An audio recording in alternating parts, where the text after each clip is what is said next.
So yeah, this is kind of like the forgotten part of the museum. This is the Native American Arctic peoples, the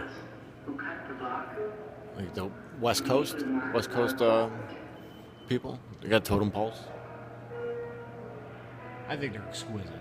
I love these things. I think these are just amazing.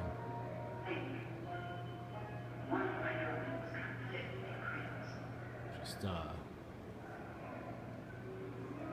don't know. Just it makes you kind of wonder how separated we are from nature. Just using natural materials, and we have our electronics and stuff, and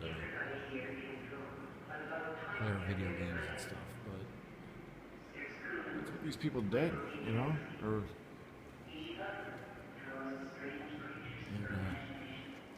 check out the masks. The masks are pretty cool. These are pretty, just the artistry. It's creepy.